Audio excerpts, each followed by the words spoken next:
Hello, and thank you a lot for this invitation to speak at the workshop for mosquito surveillance in Cape Coast, Ghana.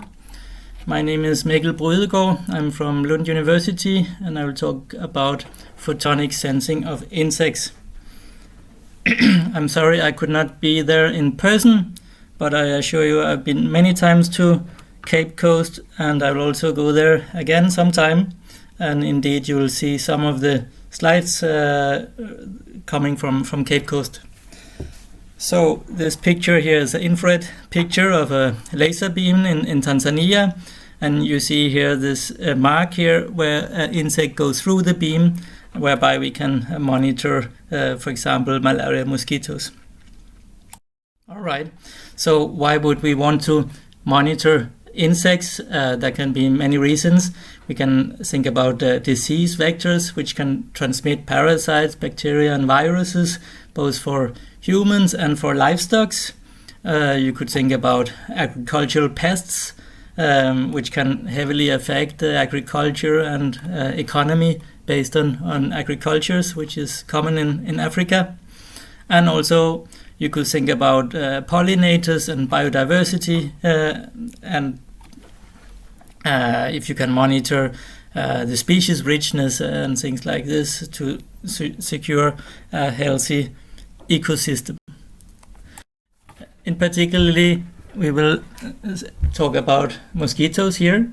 This plot here is photonic for security and defense. Why should we study vector-borne diseases and mosquitoes? Well, this graph here is from Bill Gates Foundation. It demonstrates the world's deadliest animals. On the top you see very scary things like sharks and lions killing about 100 individuals, humans per year. And here on the second place, with a lot of money and efforts, you see things like war and wannabe terrorists here, but they only come up to a second place. On the first place here you have mosquitoes, and they do it for free. And the true terrorist here is Anopheles arabiensis, transmitting the malaria, killing more than 500,000 people per year. All right. So how do we monitor mosquitoes? Well, there are big books about that for mosquito ecology, field sampling methods, for example. Here you see some of the early attempts how to do that. You can think about sweep nets that you mount on a car, on a boat, or even on a bicycle. Or you could think about building these kind of structures here where you can get some sensation of the direction of flocks of mosquitoes if they travel from east or west or south or north. So these are some of the attempts to sample what's going on. Now, if you go into different kind of field sampling methods for mosquitoes, these are a number of traps you can use. You can see you have this one emergence trap catching young, newly hatched mosquitoes. You have downdraft UV trap here. This primarily captures Aedes and Culex. And then you have this one here capturing Anopheles, another one here capturing adults. You have a malaise trap here looking like a tent. It's supposed to be the most unbiased trap that you can have. And then of course you can have CO2 traps for mosquitoes, and human bait is also quite common still, where you simply sit here and wait and catch the mosquitoes when they land on you.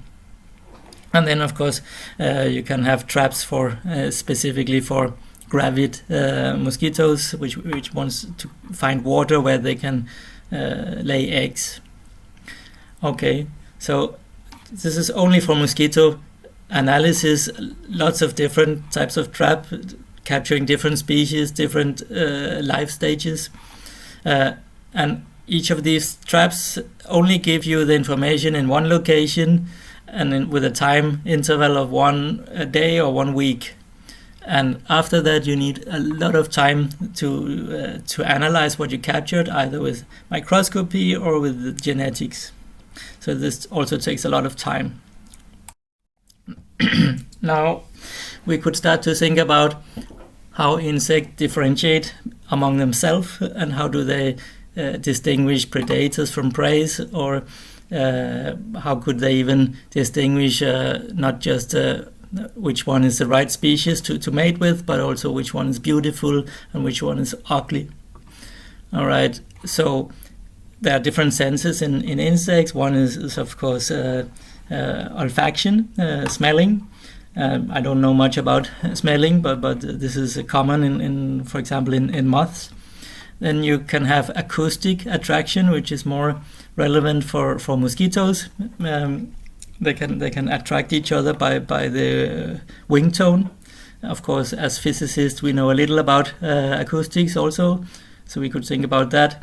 And in particularly, there's of course visual attraction, and since we are working with light, we could think about how we can use light to monitor insects. So how can that be done? In this case here, it's a photo from Bamako in Mali. A lot of physicists here playing with some telescopes and some laser pointers. And you can see we're very enthusiastic about things. And this is... yeah. Okay, so what do you need to measure with light? We need a light source. We need some kind of sample or subject to measurement, and a detector here. And the light source, it provides some lights. It has a number of properties: intensity, position, propagation direction, phase, temporal modulation. For example, it could be pulsed, or it could be encoded with a frequency, or it can have a polarization. And of course, it can have a spectral content. For example, it can be a monochromatic laser line or some kind of broadband radiation. Then when this light interacts here with the sample, there's a number of physical phenomena which can occur. You can have specular reflection, absorption, transmission, fluorescence, scattering, interference, Raman shift, and Doppler shift, and many other phenomena. And what it gives you is that it produces a new light here with some other properties different from the original one. And you can measure those with a detector. And now the task is to compare these set of properties. In most situations, you don't know all of these properties before, and you can't measure all of them afterwards either. But if you know some of it before, and you can see what changed afterwards, then hopefully you can make some conclusion here, and you can make a better world. For example, you can find out where the breeding sites of malaria mosquitoes are in the landscape. Before we start, just some basic concepts that we talk about in optical sensing. We talk about passive and active sensing. So when we say passive, we mean we use natural light sources, for example, sunlight or moonlight, or in this case here, it's a thermal image of the Earth. When we say active, we mean that we have our own light source. In most cases, that would be a laser. And in this case here, it's an image of the space-borne LiDAR Calypso seen from Earth. We also talk about elastic and inelastic methods, and that refers to the energy before and after sample interaction. For example, you can imagine these rubber balls here. If they're photons, you throw them at the sample, and if they come back with the same energy, those will be elastic photons with the same wavelengths here. And the inelastic one would be the hacky sack here, with a broad distribution of wavelengths, and also with less energy, so longer wavelengths that could be fluorescent in most cases. We can also talk about different angular geometries. If the light comes in here from the left and hits a sample, if it continues straight, we call it ballistic transmittance. If it only changes a little the angle here, it will be forward scattering. You could think about side scattering or diffuse reflectance here at 135 degrees. And if the light turns all the way around 180 degrees, we call it backscatter, and this is what we can record with a LiDAR or laser radar.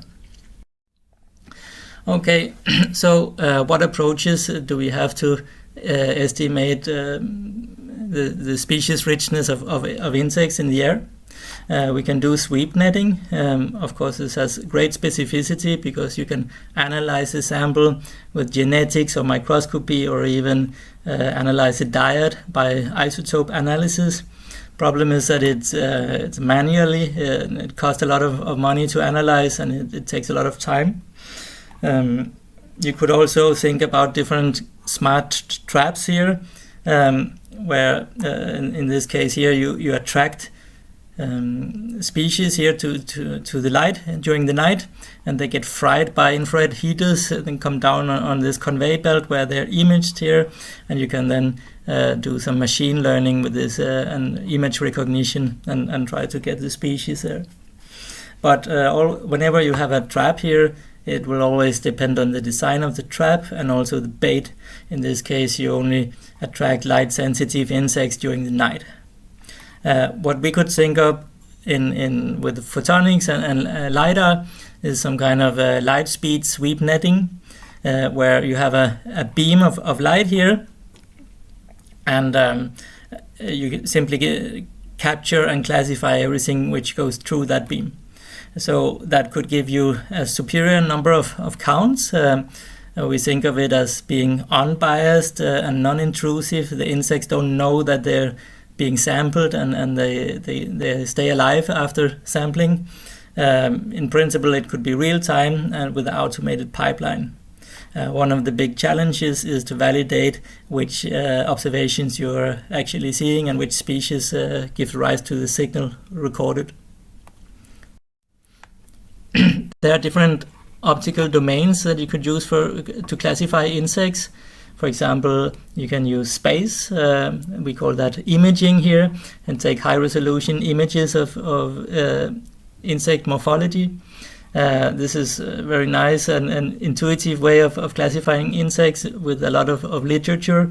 And so with most taxonomies can then classify nice images of insects. One of the problems is that you can't really focus on free-flying insects. That very challenging.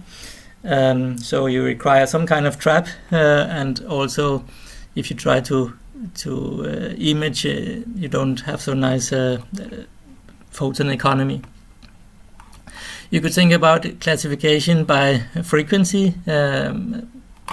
That would be the wing beats and the harmonics that you can record from insects.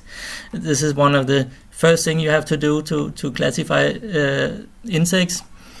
Unfortunately, it's influenced by temperature and also by body weight of the insects. So and there are not wing beat frequencies recorded for every single species in the literature. You can think about polarization or polarimetrics and analyze the co- and depolarized light. This refers to how many times the light scattered inside the insect tissues. This is a fairly simple setup. It requires monochromatic laser light and can separate different types of scattering. One of the issues is that it only ranges from 0 to 100%, the degree of linear polarization, and many species overlap. But here you can see a bark beetle with the highly co-polarized wings when they're in the right condition here. Finally, we have the spectral domain, spectroscopy. We can think about dual band or multi-band or hyperspectral methods where we record many different wavelengths, and this gives us sensitivity to molecules such as melanin and liquid water. We can also assess nanostructures and microstructures, for example, the thickness of these wings here. You can have great species contrast and measure many details of insects. It's a bit more challenging to do this in situ, and also the literature is incomplete about these properties. Okay, so the first thing you could think about is to simply take some of the existing trap designs and modify them into something smart, where you don't have to do all the tedious analysis work. This is some kind of automated machine vision here, where insects are attracted and then dropped here. They're heated by a heater to be killed, and then photographed and fed into some machine learning. You could even think about doing something like this with flying insects. There's one case here where you do stereo vision of mosquito swarming. As you can see here, they swarm in dusk, and you get these blurry images here, so you don't necessarily get very nice images of the individuals, but with a high frame rate you could get these trajectories here and learn more about the mating behavior and dynamics of mosquitoes. Insects, they move fast and appear at random locations and instances, and so they're not so easy to focus on, and a focus strategy is needed to observe insects, because focus is sensitivity and photons, and then it also means that it's speed. This is one interesting application here, where you can do post-focusing by using digital holography.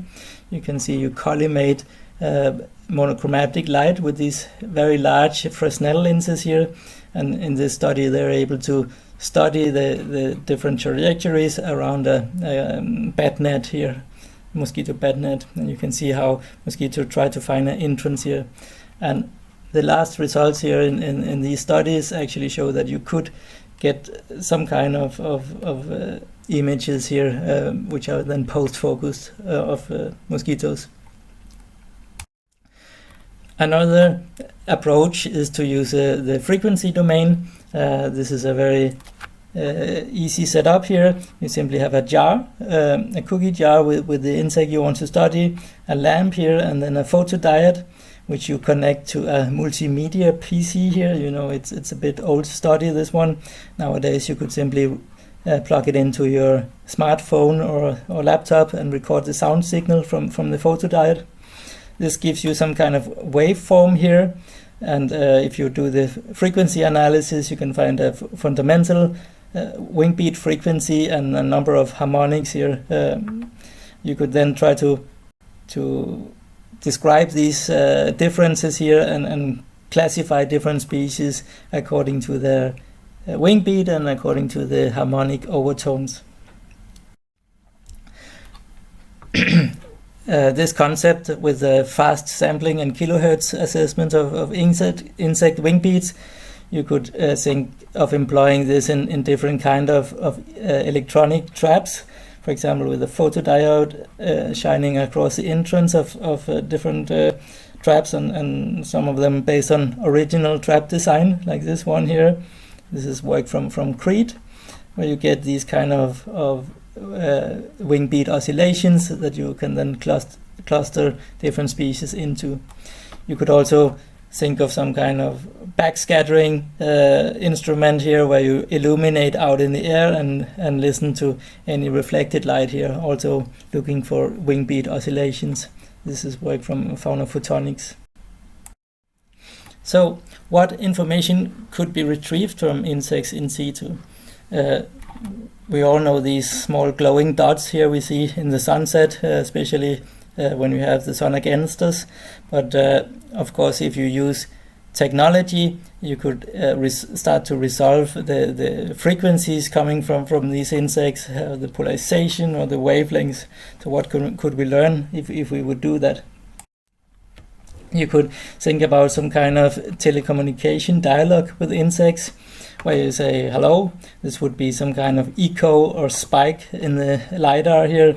You could say, where are you? That's called laser ranging. You determine the position of a certain individual, or you can use triangulation, where you're going. You can use quadrant detection or Doppler LiDAR to assess the flight speed and the direction. What you could say, are you a female or male? That can be distinguished by the wing beat frequency. You could even ask how old the individual is. There are different changes occurring to the refractive index of the wings over the days after the hatching, and this can be assessed with infrared spectroscopy. You could ask, for example, if this individual is bringing different payloads, such as blood or pollen or eggs. This would affect the wing beat frequency. You could also ask for a personal number or where it's born, and that would require you to somehow tag these insects with some fluorescent dye or powder. I'll come back to that. Of course, you could even start to correlate between different clusters here or sexes with time correlations, and you can then assess to what extent they interact in the airspace. Hairy structures you could assess with polarization, and you could even ask how thick, how many nanometers thickness is the different wings on the insect. All of this remotely, and there are even cases where you with a laser can shoot down and kill certain mosquitoes. This has also been demonstrated. So what exactly happens when light scatters by a mosquito? We can break it down into different components. We have one non-oscillatory part from the body and one oscillatory part from the wing.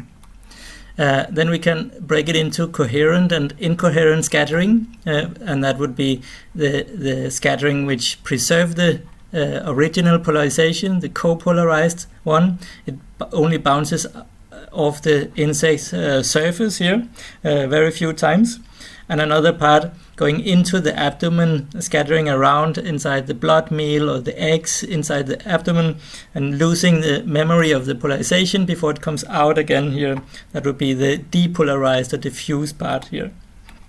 So the body part you can see down here in time domain as this purple line here, which simply tells you that there's a insect body in the probe volume of your system. In the frequency domain, you see the body has only very low frequencies, down close to 0 Hertz here. For the wings, you have a diffuse part here, which scatters from the veins. It could also be from scales of moths or butterflies. This smooth waveform here, it produces the wing beat frequency here, the first tone, and only a couple of overtones here. Then you have the specular part, which occurs exactly when the wing orientation is in the right way. You get a very fast flash here, maybe down to 50 microseconds, and this flash here produces a whole range of overtones. You can see a number of overtones up to 3 kilohertz here. Now, if we will be able to take these different components and resolve in photon energy in the spectral domain here, then you can see that the body is most insects here is very dark and black due to melanin, but when you come into the near infrared here, it increases because melanin decreases the absorption here. You see a similar kind of slope here from the melanized veins of an insect wing here, and if you take the flash part here, what you can see is this kind of thin film fringe, where you can calculate the thickness of the chitin membrane in the spectral domain. So spectroscopy is something which allows you to see extremely tiny things from far distances. For example, the classic example is that we could look at a star. In this case, it's our sun. It's 150 gigameters away and 1.5 gigameter across. And if you use spectroscopy, you could see here that there's hydrogen in the atmosphere, and you can map out the hydrogen here.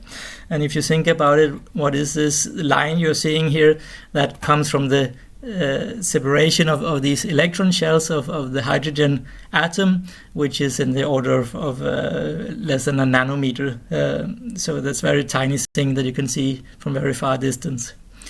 When it comes to mosquitoes, we could also try to see very small thing.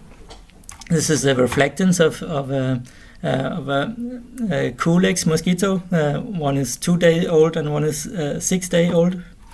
So it was mounted here and we record here with hyperspectral imaging the reflectance, and we can make some kind of model here for the reflectance. In this case, the model includes melanization, which makes this bend over here, and then water absorption, accounting for this dip here around 1400 nanometers. We can make some kind of model here, and we can do the fit, and we can get out path lengths here of liquid water. You see it's around 200-300 micrometers of water that the light has traveled through, and we can do the same for melanin, coming here to 1 or 2 microns of melanin. We more or less have a certainty here with 3 digits, and if you think about it here with the melanin, the third digit here is equal 10 nanometers, and the size of one single polymer chain of melanin here is 8 nanometers. For the water molecule, it's about 0.3 nanometers large, and you can see here that we have also the third digit here is in micron here. So it's extremely small things that we could be able to see, and you could never measure this with the time domain. It's too short distances, but it can be done with the spectral domain. If you have a detailed near-infrared spectra, there are other studies that report that you can classify the species, the sex, you can guess the age right here, and you could even determine if they are carrying different kind of parasites inside the abdomen. This is one case here where they measure the reflectance here from small mosquitoes, and they can accurately predict here the age. This is of course important because a newborn mosquito can never transmit malaria before it visits the first host, which typically happens after a couple of days. And so it can only infect the second time it stings, which is now for something like 10 days and beyond. It could potentially transmit malaria. There are many super funky features you can find in the spectral signatures from insects, and there's a lot of literature about them. You can divide them into coherent phenomena and incoherent phenomena. The coherent ones you see here in the top, this could be from thin films, and what you see is this kind of spectral fringe here. So the thick fringe produces a sharp spectral fringe, and the thinner film produces a more slow spectral fringe. You can also find these structured nano features here, making in this case this kind of little contribution here from some dominant spatial frequency of different organelles here in the beetle cortical here. And down here you can see some examples of incoherent pictures caused by different pigments here, absorbing the blue and green part of the light and leaving different shades of red, orange and yellow here. It's possible to use, for example, reflection and transmission to deduce if a feature is coherent or due to absorption. In this case here, when you illuminate the butterfly from the back, it becomes brown. This means that this is a interference phenomenon. And you can also use polarization if you can extinguish the color here, the green color, by looking at the depolarized light, then it's also due to interference. We can either use visible wavelengths or short-wave infrared wavelengths here. You see the same insect here. It's a dried insect which is pinned here from the museum, and you can then take different points. For example, the yellow and the black point here. There's a black point here. You see it's very low reflectance in the visible, and then it increases and peaks out here in the shortwave infrared. And the yellow one is a bit brighter here. And if you now pick a spot on the wing membrane, you see this fringe here, which also extends throughout the whole electromagnetic spectrum. So you can separate different parts of insect scattering with polarization. For example, we can have here VV, that stands for vertical or copolarized thing. We can have that from the wing membranes here. It's oscillatory. It has very short spikes in time and makes a lot of overtones in the spectrum. In the angular domain here, it's collimated. It preserves the laser collimation if you shine it with a laser, and it represents the surface flatness. If you look at the spectrum here, we see these fringes that we saw before. HV, that stands for horizontal, vertical, or depolarized, that comes from either the veins of the wings or the scales. And it's also oscillatory since it's from the wing, but it only has a few harmonics, and it has a more smooth angular distribution. You can find features such as melanization, which is given by the slope there. In the body, you have the copolarized bouncing off the cortical here.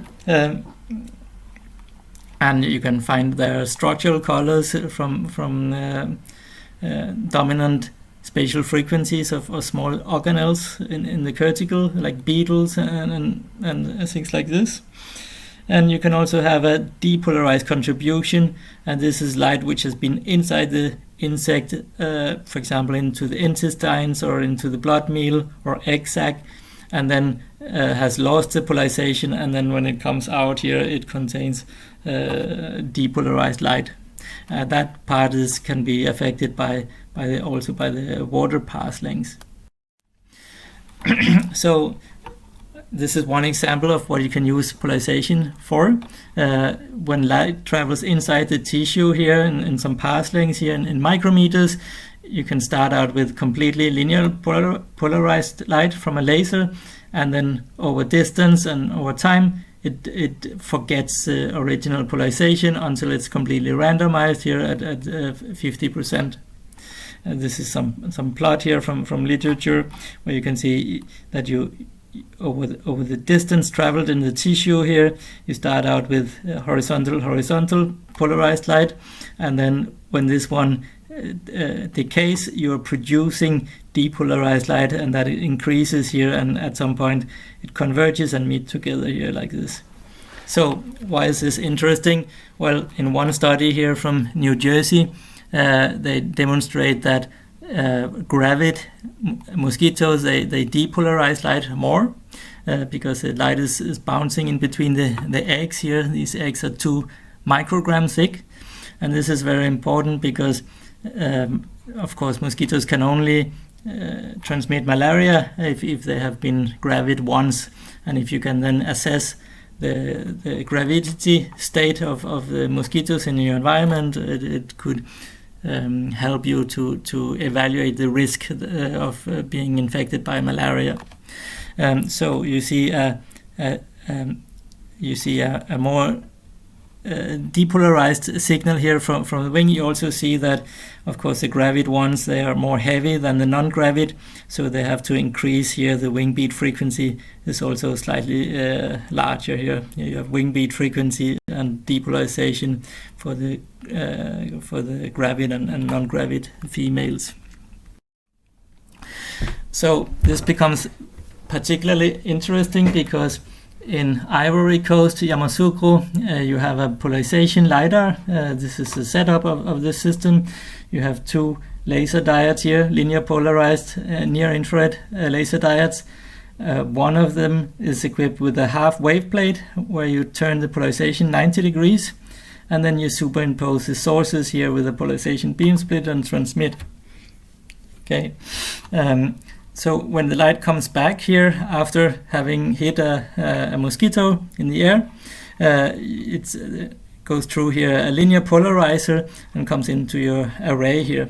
And now this array is multiplexing the laser, so you record here the optical background, the copolarized light, and the depolarized light.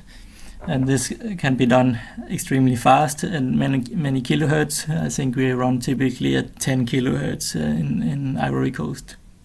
So potentially you can measure gravid or non-gravid female mosquitoes with this system. This is how it looks like. This is a LiDAR system. Here you have the lasers here. This is a polarization which is multiplex, so it alternates here in the kilohertz. This is a close-up here of the laser diodes. You see that the polarization is turning here with the wave plate and combined. And this is the light coming back from the atmosphere here. It has only sensitivity to this polarization like this. So these are some of the signals you could record. These are polarimetric wing beats recordings. Up here it's in the laboratory. You can see the diffuse part here without the spike, and it produces just a few tones here, and then the flash here from the copolarized wing beats, it comes up here to almost 30 harmonic overtones on the wing beat. So these are lab recordings, but down here you see the recordings with the polarization LiDAR, like I just showed you. So you see a similar effect where you have the copolarized making these spikes here and producing more overtones. We try to understand this interaction with small insect targets and increase our knowledge of which anatomical features depolarizes the light, which part is it, the eggs, the abdomen, the thorax, the antennas, what do they do to the light. So we built this kind of target characterization setup where we can spin around the target. We could change the scatter angle here, and we can spin the polarization also. And we made some different kind of phase scattering functions from mosquitoes. And one of the surprising things we found out is that most of the light inside the mosquitoes is ballistic. So the light coming out on the backside is more copolarized than the light which is backscattered from the insect. To make this analysis more widespread, also in tropical countries, we developed a low-cost platform made of Technic Lego. It's a 7-dimensional camera which can take almost 10 million unique pictures of the same object, and you can analyze a lot of different domains. For example, you can spin around the insect, different aspect angles. You can look at different scattering angles here of light. You can spin the polarization, and you can also look at wavelengths. We call it biospace, a bioimaging optical spectral polarimetric angular compact instrument. And these are all the degrees of freedom that you can control here to analyze different domains. And here you see example of a bark beetle, where you see that these clear wings here have a very strong copolarized signal here when they meet the specular condition. As you can see, you can make a big variety of interesting analysis for different scattering of insect targets. In this case here, we spin around a bark beetle. You can see the full scattering spectrum of both co and depolarized, and you can make a different LiDAR cross-section maps here that you could later try to look for in remote monitoring of insects. These are some examples made by the instrument, which is also available in Ghana, where we analyze the wing here, and we see how we can relate this lobes here to the number of harmonics in the LiDAR that we can produce. And we can see that a butterfly, for example, have a more smooth scattering lobe than the bee here with the clear wings. Just to give you an example of all the interesting things you can do with this instrument that you have available in Cape Coast, Ghana. This is a small hoverfly here in the visible with natural colors that we can spin around. And here you can look at the same one, which is depolarized. You can see we removed all the specular reflexes from the wings and the curticle. If we now go to the near infrared, you can see all the melanized part, they become brighter. You can see the black stripes here, they are a bit brighter, and even the eyes is brighter. Or you could go to violet and ultraviolet wavelength bands, where you get a more metallic kind of appearance, because you don't have so much penetration depth, just like you don't have that in metals. It is possible to make different kind of reference measurements and target characterization of insects in flight chambers. This has been done in Lund in the study that you see mentioned down here. It's also been done in New Jersey and in Texas. So you can let a small insect fly around in some probe volume here, where you overlap some laser beams with some field of view. And then you can split your signal into different photodetectors here, for example, different wavelength bands or different polarization components. So this is one example here from mosquitoes. And one of the most interesting things is that here we have two very closely related Anopheles species.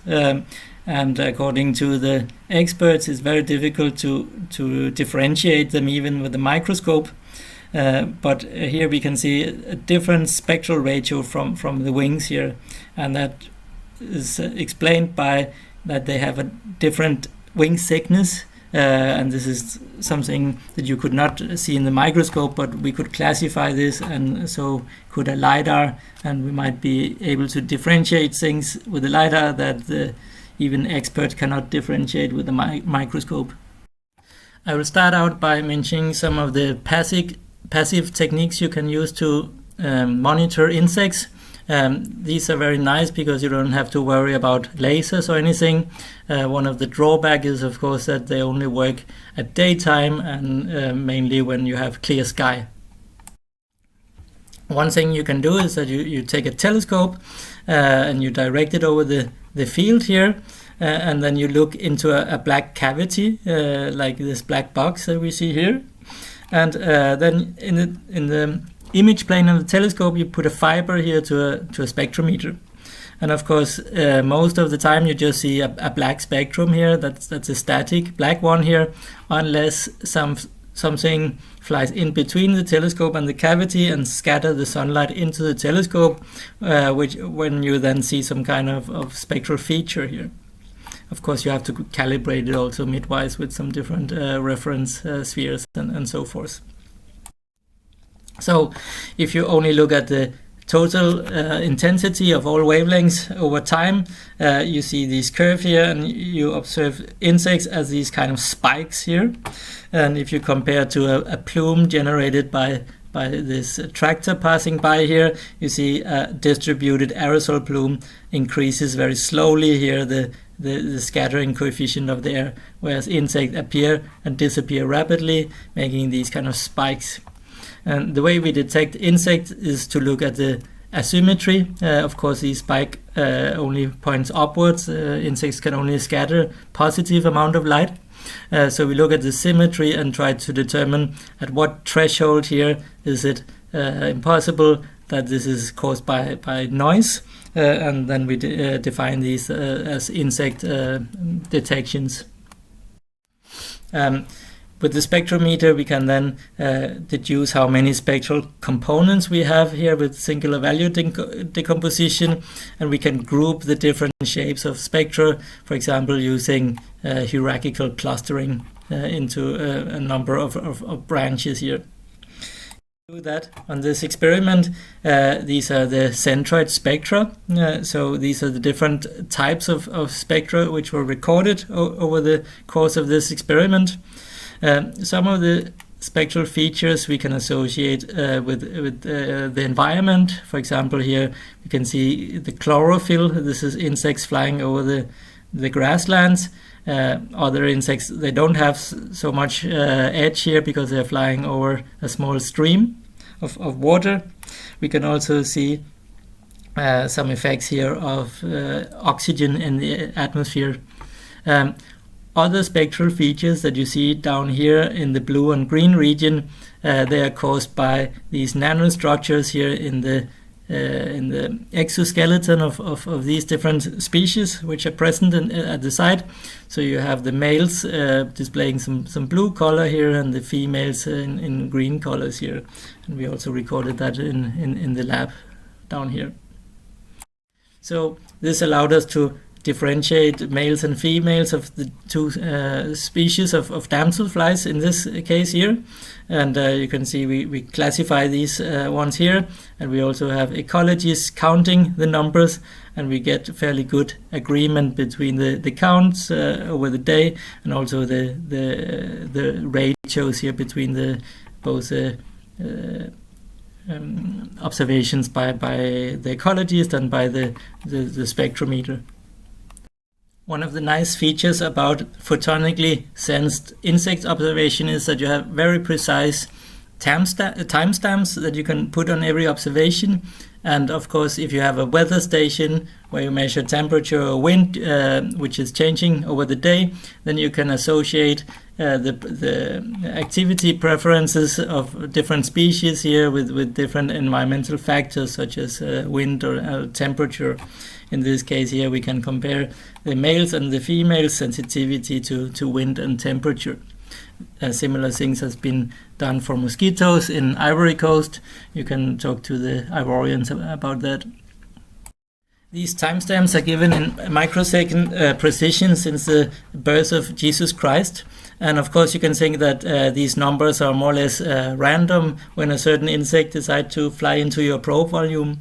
However, if you're able to differentiate different groups, for example, males and females, then you can time correlate these against each other, and you can try to measure the interaction between two things, for example, males and females.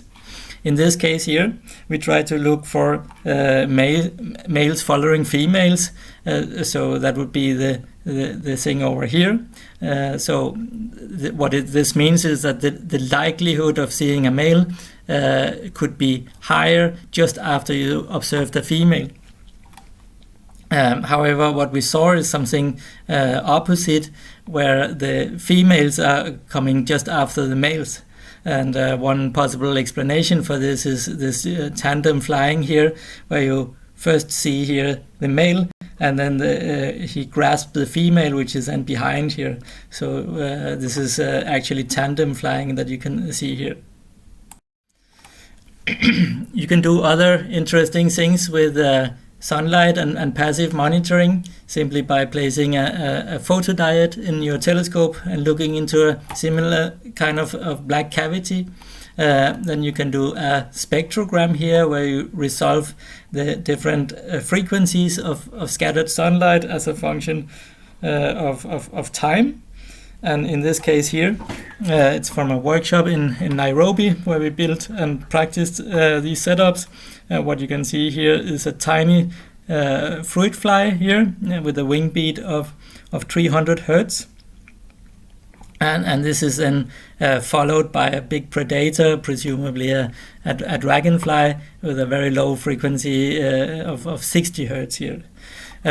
One of the nice things in the frequency domain is that all the noise and background, it quickly decreases with the frequency. For example, if you try to look for this tiny fly here in the time domain data, it will be impossible. It will be buried in noise. But in the frequency domain, you can get a very high contrast here, because nothing else in this environment oscillates at 300 hertz. If you now take a quadrant photodiode, that's a photodiode which has been cut into 4 different segments. You can also look into a black cavity, and you get a probe volume which looks like this. This is very interesting. You can, of course, then differentiate if the insect moves east to west or west to east, or if it moves, if it ascend or descend in the probe volume. At the same time, you get these nice modulation spectrum with a wing beat frequency and different overtones here. And one of the really interesting things is that when the insect transit the probe volume at different distances here, then these curves here, they display a different overlap because of the focusing. So when they are close to the termination here, the black cavity, they are very well separated, like the bottom one here. You can see it's 120 meters estimated range. But if they're very close to the telescope, they are heavily overlapped, like this one here. So if you tap in the properties of these overlaps here in this equation here, you can estimate the range and also the size of the insects.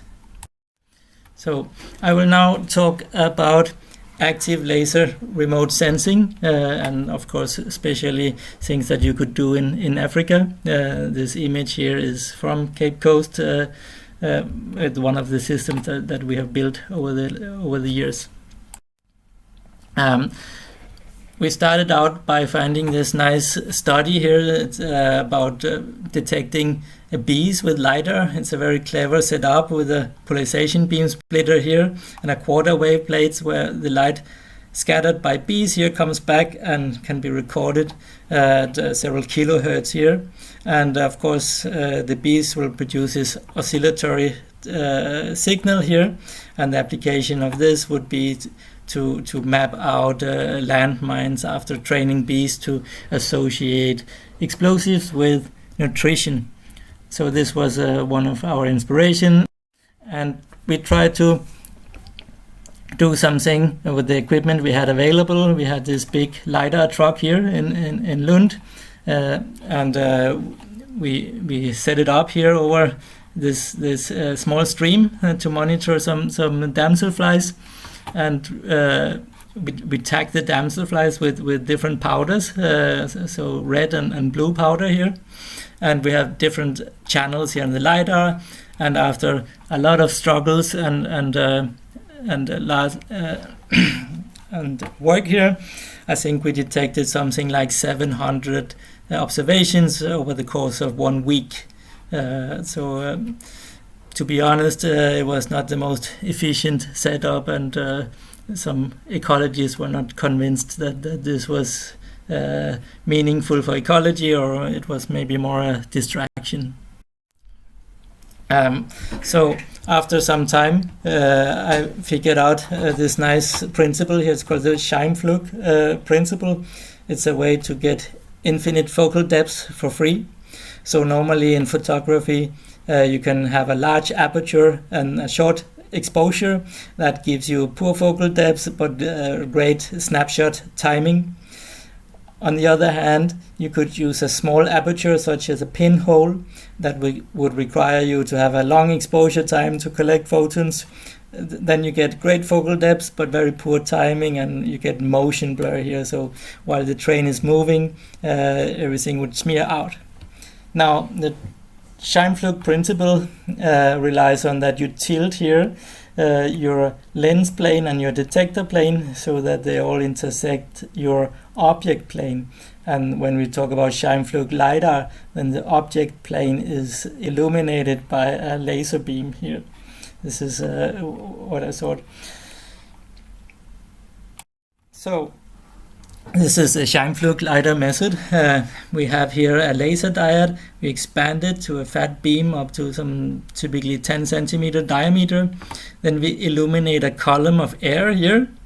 And then by tilting some sensor here, we can image every single pixel into the laser beam here, and this is imaged sharply, and we are using a large aperture, so we can do this very fast, and we can collect spectra here many thousand times per second.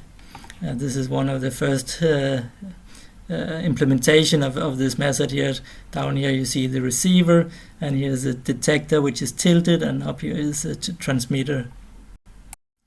So one of the nice things is that we can take all the bulky and heavy and expensive components of time-of-flight LiDAR, such as PMTs, high voltage, radio frequency sampling, big power supplies and water chillers and this big truck.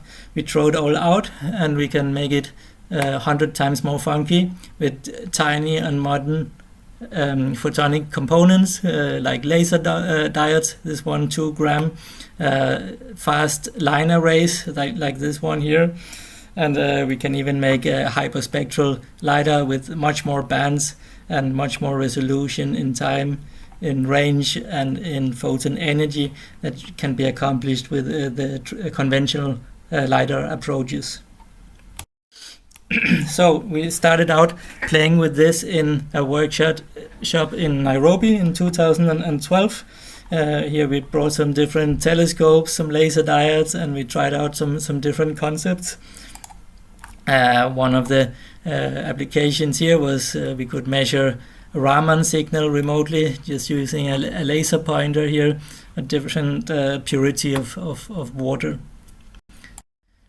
So after working 10 years with this method here, you can see that in 2008 we use here fluorescence LiDAR of 10 ton, and in 2018 we were able to fly a fluorescence sensor on a drone here. It's only about 1 or 2 kilograms, and you see it's tiny in size here, but it also has much better performance, faster sampling rate, better accuracy in range, and much more spectral bands than we had originally.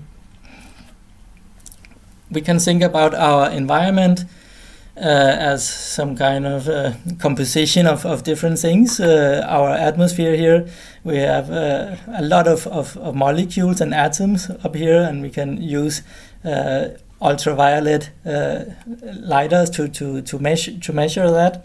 That's been done a lot, and there's also many LiDARs measuring different aerosols and pollen with the solid state lasers here of double frequency. Then of course, as you go bigger and bigger in different sizes here, you have less and less. We are very familiar with radar techniques here at centimeters wavelengths. We can monitor airplanes and other things, but there's some kind of gap here in between the conventional aerosol LiDARs and the airplane radars, and this is where we try to develop some techniques where we can monitor small insects like mosquitoes and flies and moths and so forth. The nice thing about LiDAR is that we don't need so much light. The light is recycled. When you have, for example, a technique such as hyperspectral push broom imaging, you typically need something like 100 watts. Then you illuminate here a number of pixel footprints, and then you image those into a hyperspectral imager here. So maybe you need 100 or 200 watts. When we do LiDAR, then we illuminate here from this side. So we can reuse the same light going through every single pixel footprint unless it interacts with something. So with just 1 watt, we can get a lot of efficiency. Either we can use that efficiency to get kilohertz sample rates, or we can measure very low reflectances, such as that from clean air, or we can measure weak interactions, such as fluorescence. This is our concept for hyperspectral LiDAR with 2D imagers. If we take a laser beam here, we can shine it out into the environment. We can have a first shine flux condition here relating the laser beam to the receiving lens to a slit here. So we get a sharp focus of this probe volume onto the slit. And then we use a second shine flux condition here from the slit to a dispersing element such as a grating here and to a 2D detector here.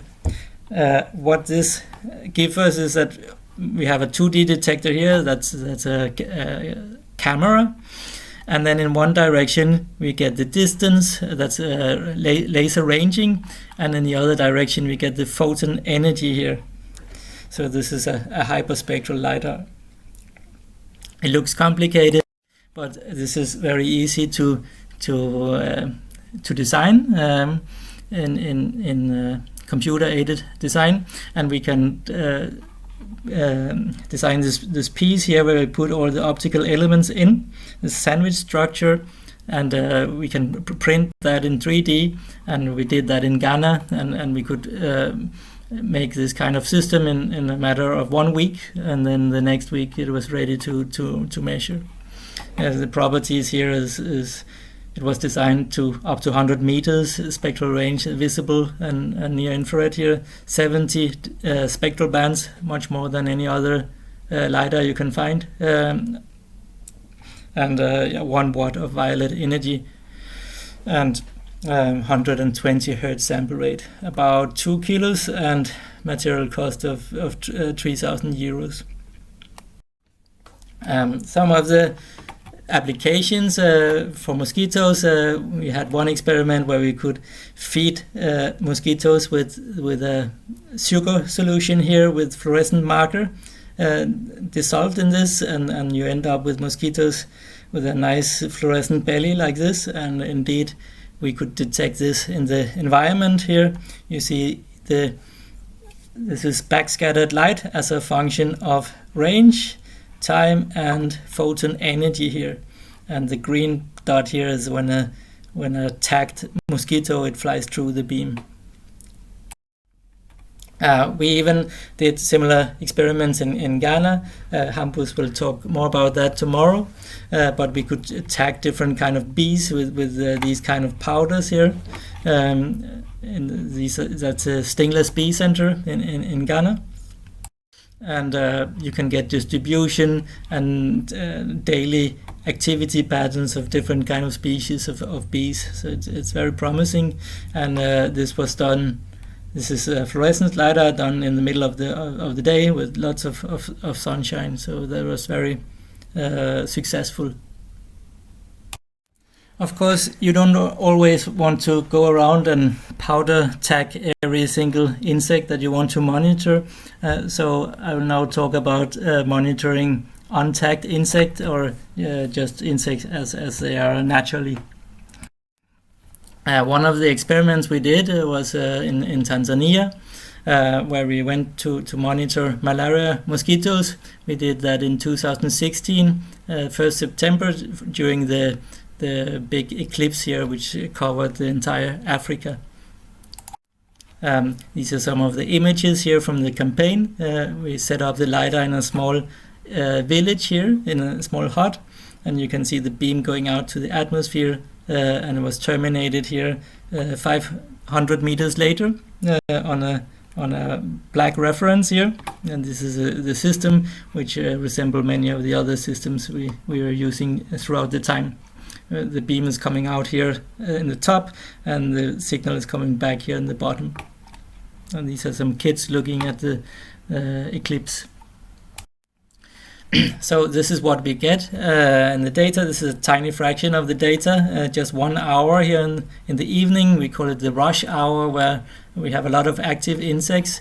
So we have the signal here from each pixel on the sensor, up to 2,000 pixels, and out here you can see the translation into distance in the landscape here. So every single green dot here is a observation of an insect, and in this case here we have something like 25,000 observations per hour.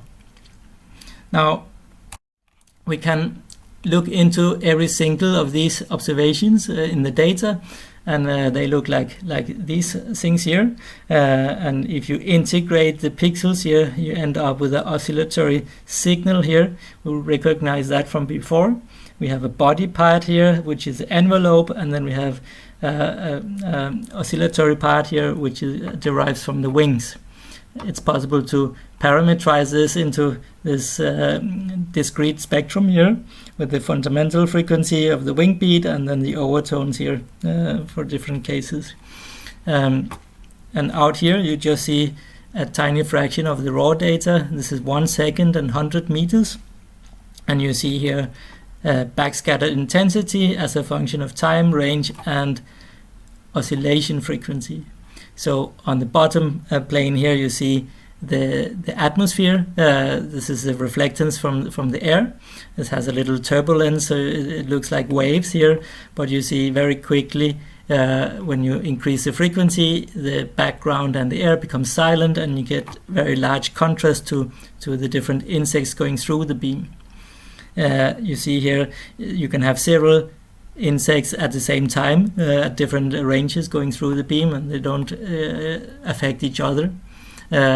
Here you see the body signal here down, this ridge coming up from the plane, the fundamental wing beat frequency, and then this one is a glossy individual with glossy wings and has many harmonic overtones. The full data set here is 5 days and 500 meters, and has 1/3 of a million observation. Now we can take all these oscillation spectra and sort them in terms of similarity, for example using hierarchical clustering, and then we can make groups of different types of signals that we detect. For example here, cluster 13, we can say that these are female mosquitoes because it has a wing beat frequency here of 420 Hertz, whereas the cluster 19 here would be male mosquitoes because they have a higher wing beat frequency. There are also many other groups here that we don't necessarily know what they are. They can be flies and many other things flying around. So it's also a method to sort away irrelevant observations that might not be the target of the experiment. So here we display the activity of male and female mosquitoes. In a normal day, what we normally see is this crepuscular behavior. You have a small morning rush hour here, then it becomes silent during the day, and then another rush hour here after sunset. And now the interesting thing is the 1st September 2016. We have the eclipse here. So the gray shade here indicates the level of sunlight. And as you can see, exactly at noon, the moon is obscuring the sunlight and becomes dark. And indeed, the mosquitoes, they start flying around. And this is, of course, the case across entire Africa that day. Exactly when you don't have bed nets and you might be out and working in the fields. We even try to estimate the fluxes in and out of the town here. It's a very interesting paper. You can read that. It's open access in +1 down here.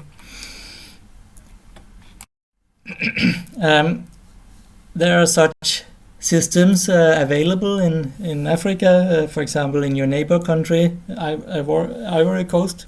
This is Benoit Kwaku with the system in Yamoussoukro, and this is a test range here from the laboratory out over the bush. And these are some signals that you could get from such kind of system. We could, for example, detect swallows, and they have this split tail here, so the echo is split up into two. Also some other effects. This is an example of a low frequent, could be a beetle, for example, with very clear wings and very spiky echo. You see the spikes, the flashes here, very fast in time. Down here, this would be a male mosquito, 730 Hertz, a very fast wing beat frequency. And we could even see bats here during the night, where you could see the silhouettes of the bats here. The last case down here is interesting because you can both see a small prey here at 300 Hertz, and then a bat, maybe it's trying to eat this one here. There are also other tropical countries which has entomological LiDAR, for example in Ecuador. they have a system with two different wavelength bands, 808 nanometers and 980 nanometers. So you can have differential absorption of melanin. This is one of the case here. We try to use it in a cloud forest with very dense fog most of the day.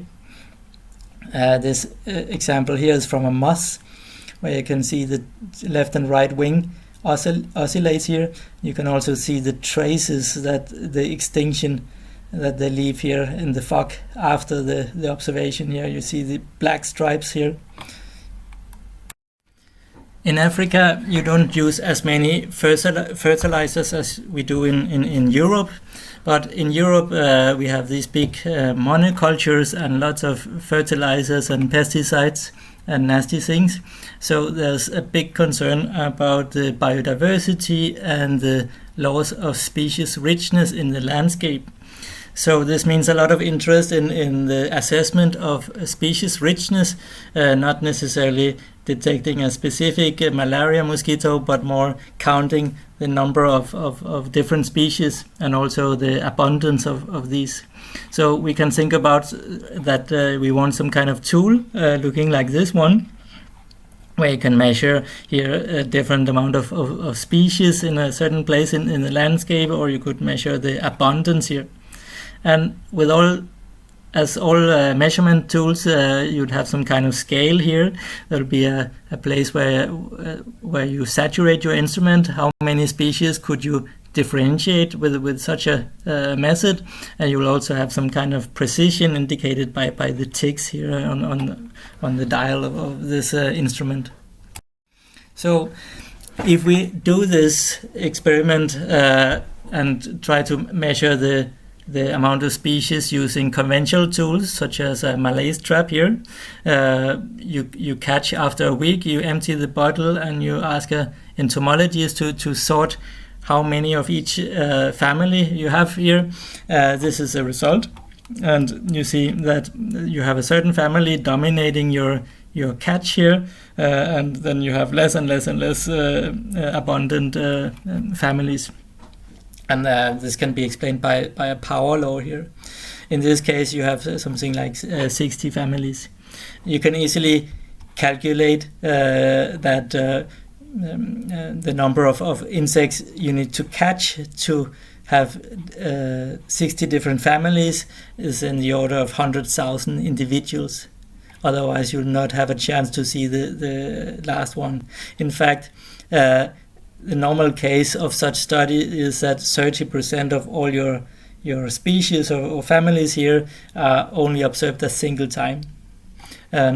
You can understand this by this kind of verification analysis, where to start with, every time you capture a new species, a new individual, it's likely to be a new species also. But the more you capture here, the more you end up catching the same species over and over again. And what you try to estimate is the total amount of species where this curve then converges. So what I learned over a decade of insect monitoring with photonic tools, there are some nice things that we would like to have. For instance, we like to use near-infrared wavelengths because we want to be non-intrusive. We don't want to alter the behavior of insects, for example, lure them towards the light in the night. Near-infrared wavelengths we can also use to assess melanin and liquid water. We want to have an active method, either using lasers or LEDs, because we want to operate this monitoring 24 hours and in all kind of sky conditions. So we don't want to a method which can only operate in sunlight or only in clear sky or so forth. So we want to be in control of our own light source.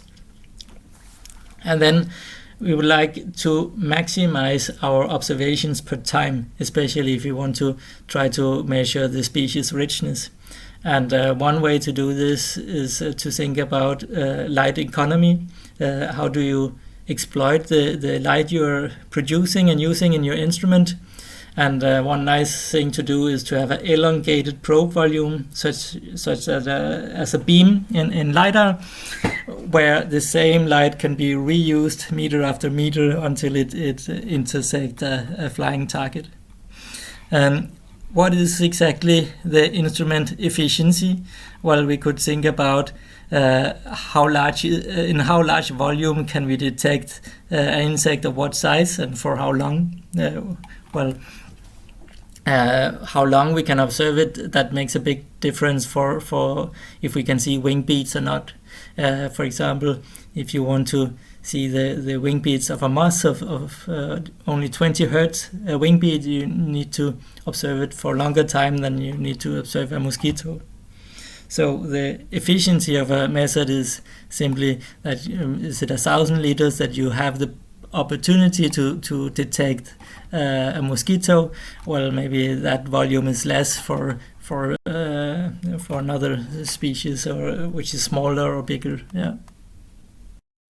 Once we have collected hundreds of thousands of insects observation, we end up with these kind of signals like this.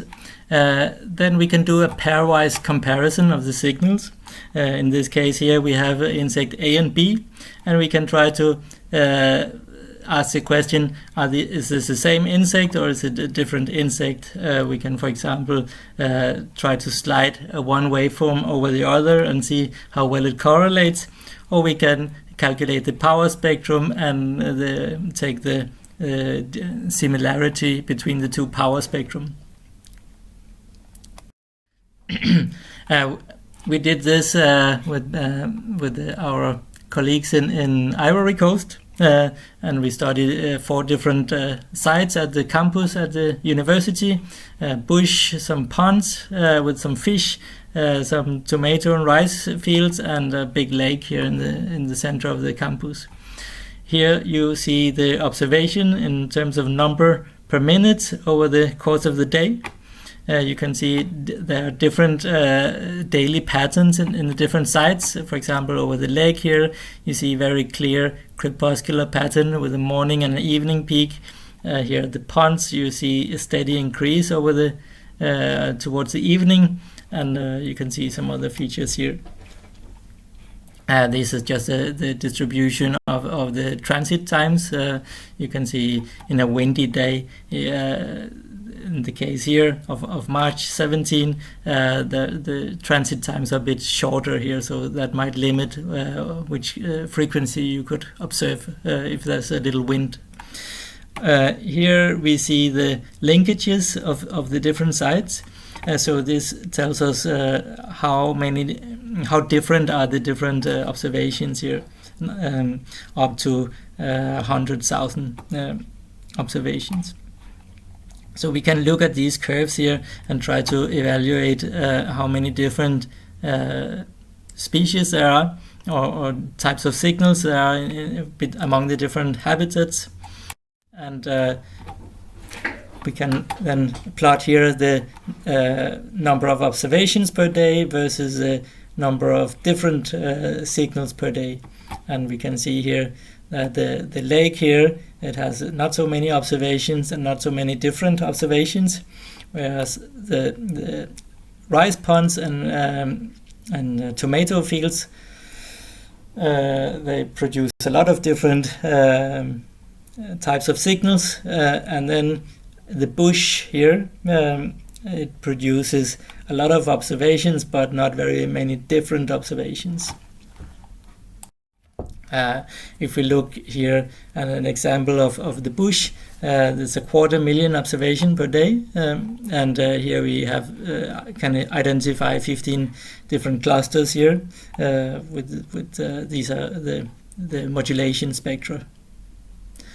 We can also look at one of the richer sites which is rice tomato fields. This is 60,000 observations only, so much less observations, but much more different types of observations, including also, for example, this one down here would be mosquito wing beat frequencies.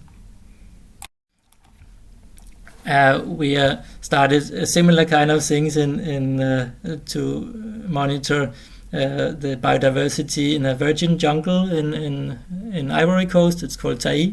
Meng and Hampus will talk more about that, but I will just show that we try to estimate the species richness here as a function of height in the canopy. These are all the observations which were recorded, and they used here the tripod at different elevation angles to map insects which are high up in the canopy here, and very difficult to assess with different kind of traps. And indeed they find some different types of clusters here, and we are now analyzing these results. Of course, we would want to have verification that different signals indeed also corresponds to different species, and this has been the work of my student Klaas Rüdmer to verify and demonstrate this using this commercial developed sensor here from a small spin-off company, Fauna Photonics. These are different modulation spectra in two different wavelength bands recorded from a site. And one of the tests he did is that he tried to make synthetic compositions of signals from known species recorded in cages. So, for example, he could increase the number of observations here up to 1,000, but only selecting observations from a single species, from a single cage here. And ideally, the response of this method here should then be constant, and it's also fairly flat, regardless of what species you choose here. On the other hand, if you make a composition where you randomly mix in a number of species here, then the curves should of course increase here, and this is also the case. So he has his biodiversity score here as a function of number of species included, and indeed it increases, and also of course it at some point it saturates, which means that maybe this method here and the instrument and also the data processing, it can be expected to differentiate something like 70 different species as it is now. So this is a nice demonstration of this method here, where he put out this sensor in 5 different habitats over 50 weeks.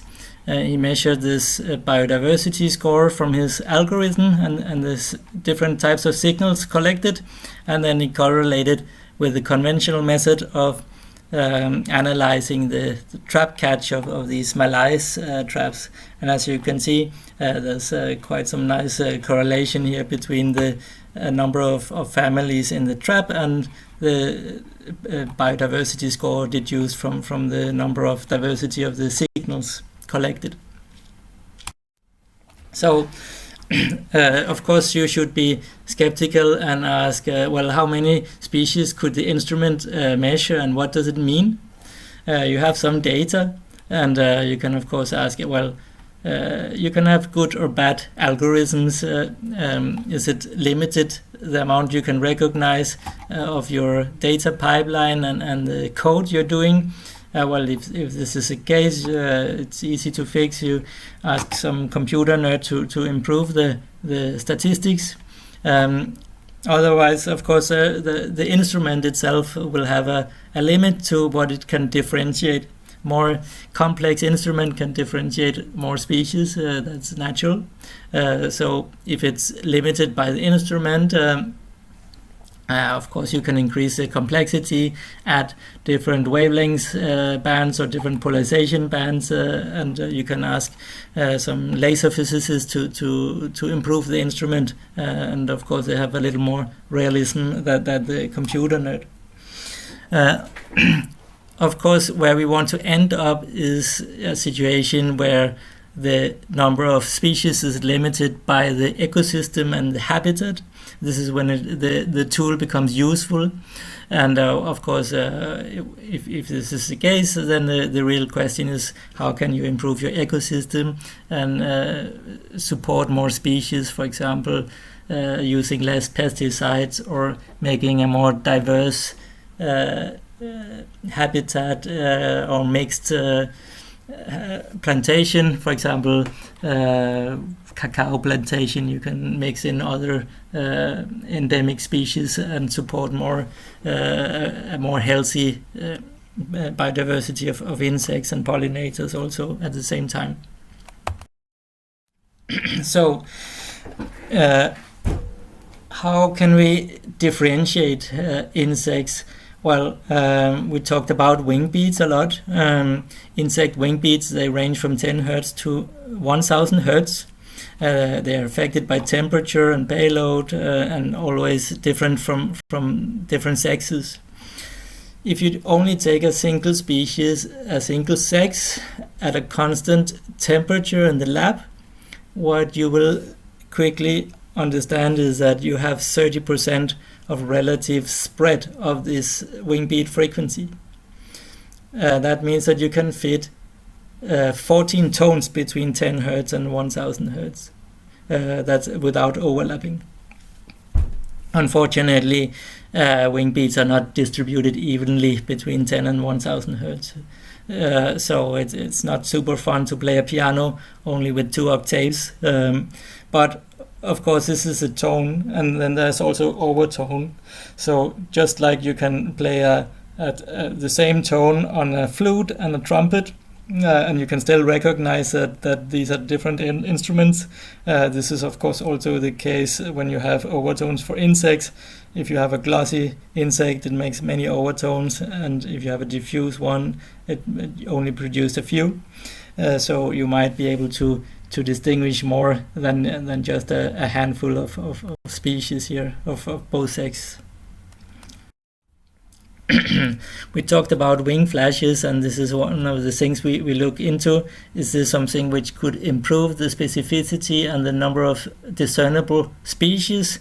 Well, to us, these flashes here and in this dragonfly, they just look white. It's because we have very broad spectral bands in our human vision. But what determines if a wavelength is reflected or not is this small equation here for thin film. So it's twice the refractive index times the thickness, and then divided by an integer minus a half. And one of the interesting things is that if you look here at the spectral bandwidth of different animals, you see humans here. We have our color bands is 120 nanometer broad, but if you look into dragonflies here, they can have very narrow bands down to 30 nanometers width. So what we see, if you see the dashed line here, that's a fringe from a dragonfly wing. As you can see, it oscillates many times up and down here within our spectral bands, and this is the reason why we see it just as a white flash. However, if you have a more narrow band, like the dragonfly here, you might be able to resolve this very narrow fringe arriving from very thick wings here. Of course, if you have a laser, you could always index these fringes in a very sensitive manner. These are some considerations here. For example, when you have mating of dragonflies here, you could think that the male is grasping the female here by the neck, and then she has to make a decision here. Is this a good, will this be a good father here? Well, if this is the case, why does his wing look so crappy?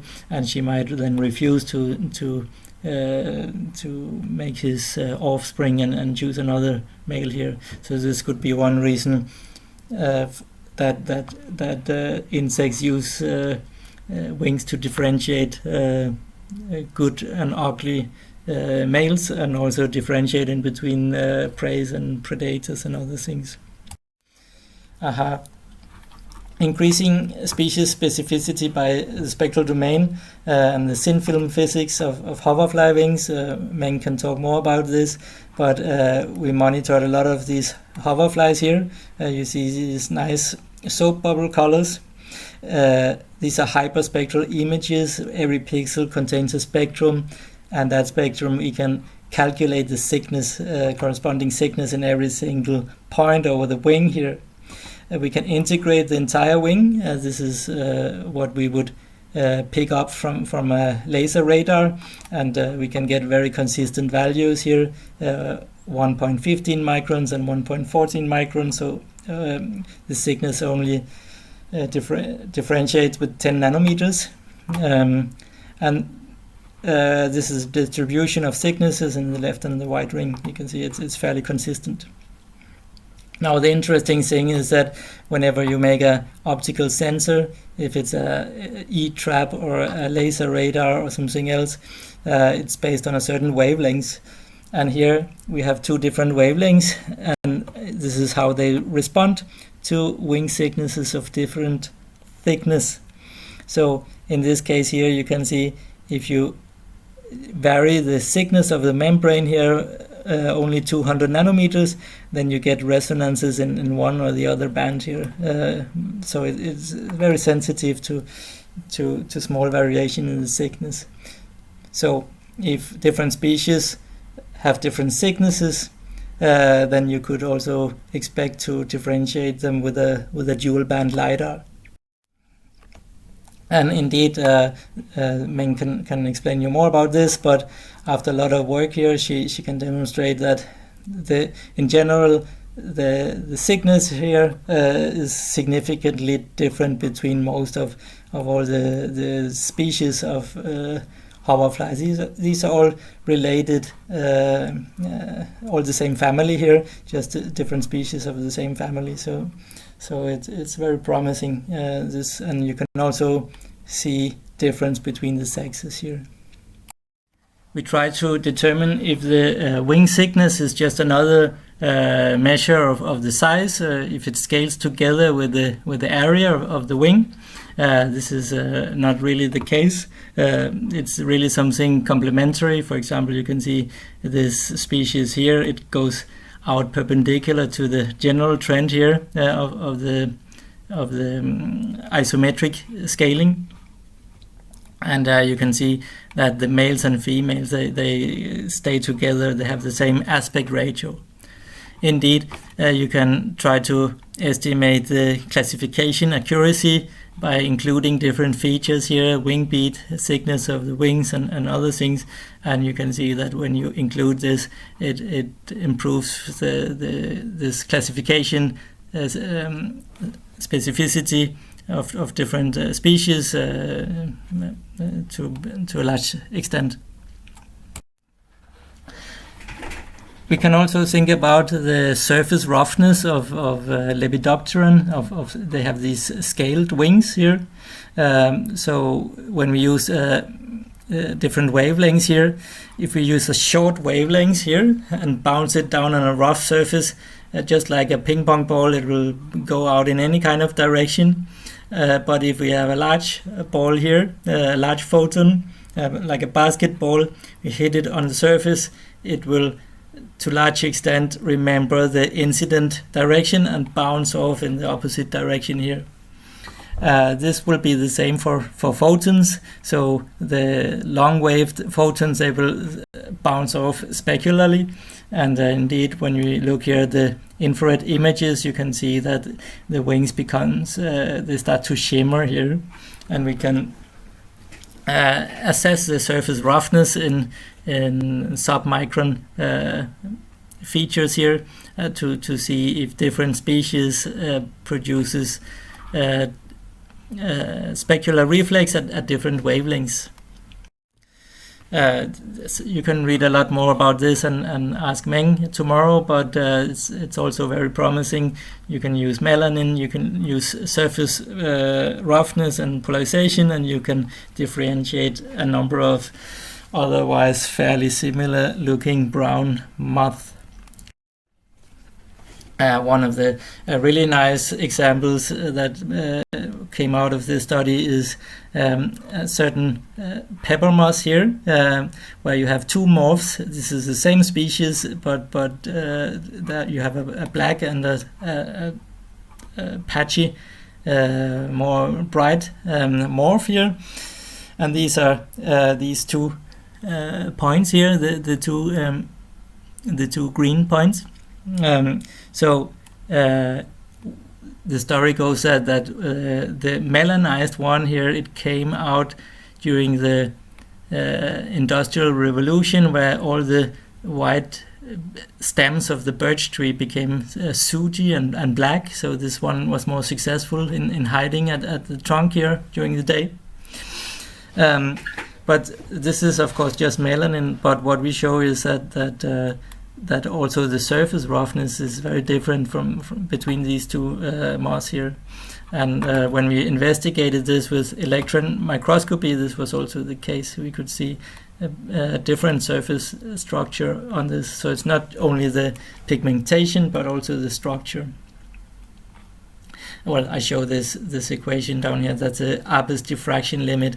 Normally you say you can't see anything smaller than the wavelengths, but you can of course reverse the same phrase and see at what wavelengths are we no longer able to see the surface structures, and in that way you could actually tell how big they are. Okay, I'm coming to the end of this presentation.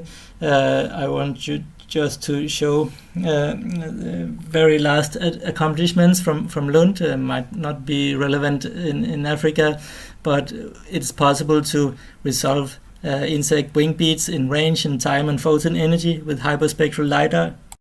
We did that using a supercontinuum laser source. This is a white laser that we transmit out here. So we transmit all wavelengths at the same time. We collect it back here into a slit. This is the same as set up in Ghana, but only using a white laser. So we disperse the light here across the sensor, get range in one direction and photon energy in the other one. So this was a very nice instrument. We have 70 different spectral bands. This is a case where we hold in a damselfly wing. So here we have the range here, and these are all the different wavelengths here. And this is an echo from the damselfly wing here at 87 meters distance, and this is where we terminate the beam. So now we have all these nice wavelength bands, and we can also plot this echo here as a function of photon energy. And indeed we do see some kind of fringe here, just as we said we would, but now this is remotely with a LiDAR, and we can also record free-flying insects. This is a recent publication from our group where we can see flashes here in time, and if we would pick out the spectrum of these flashes, we get these spectra here with can be explained by the thin film model, and we can calculate here the thickness of the wing, and the discrepancy is in the order of 10 nanometers. I want to thank all my students and collaborators over the years. Lots of people who spent blood and tears to make this work, and we had a lot of fun as well. So thanks to everyone. And I also want to thank all the different financiers which financed different campaigns and experiments and equipment and salaries. Thanks a lot for your attention.